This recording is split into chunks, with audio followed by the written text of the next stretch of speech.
अस्सलाम वालेकुम जी।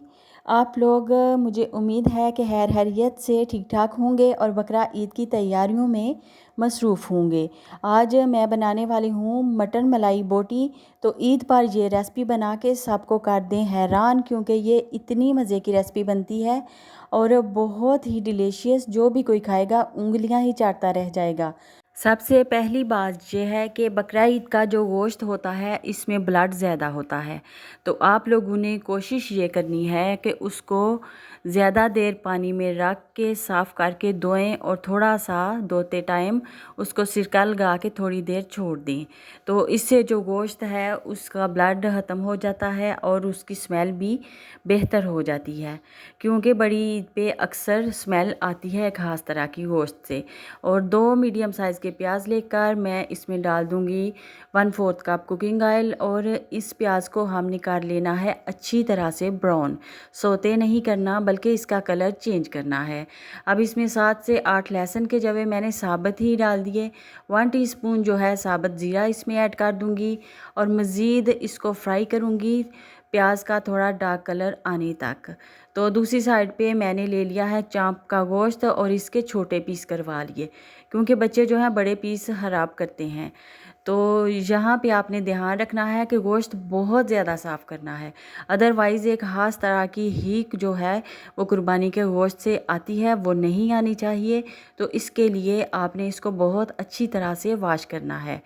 तो गोश्त को बहुत अच्छी तरह से कुक भी करना है। यहाँ पे नमक मिर्च और धनिया पाउडर जो है वो मैं शामिल कर रही हूँ। ज़ीरा यहाँ पे मैंने शामिल नहीं किया, क्योंकि साबुत ज़ीरा मैं ऑलरेडी डाल चुकी हूँ। और हरी मिर्च और टमाटर का पेस्ट बना के वो मैंने इसमें ऐड कर दिया। इसकी बुनाई 5 से 6 मिनट तक कर लेंगे, क्योंकि जो बकरे का गोश्त होता है इसकी स्मेल ज़रा देर से जाती है, इसकी बुनाई ज़्यादा टाइम करना पड़ती है बनिस्बत चिकन और बीफ के। तो ये छोटी छोटी चीज़ें होती हैं जिनका खास ध्यान रखा करें, वरना इतना महंगा गोश्त पकाने के बाद भी मज़ा ना आए तो क्या फ़ायदा। फिर उससे बेहतर है कि दाल ही बना लें।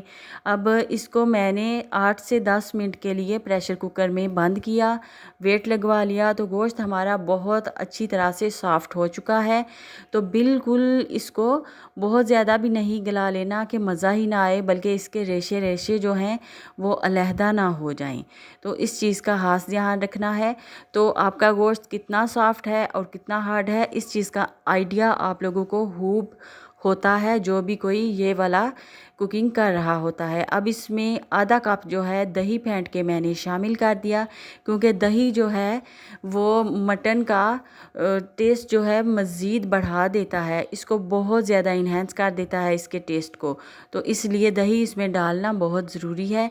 दही डालने के बाद मज़ीद इसकी बुनाई करेंगे, क्योंकि दही जो है पानी छोड़ता है। अभी आपको नज़र आ रहा होगा इसके सरफेस पे ऑयल आ चुका है। गोश्त जो है हमारा बहुत अच्छी तरह से इसकी बुनाई हो चुकी है। इसमें कोई पानी ऐड नहीं करना, क्योंकि ये हमारी मटन मलाई बोटी है। तो इसके साथ लिपटा हुआ मसाला जो है वो नज़र आना चाहिए, इसमें शोरबा नहीं होना चाहिए। और साथ में रायता बना लें, रोटियां बनाएं, या फिर जो भी आपको पसंद हो एज़ इट इज़ भी इसको खा सकते हैं। ये बहुत ही मज़ेदार है।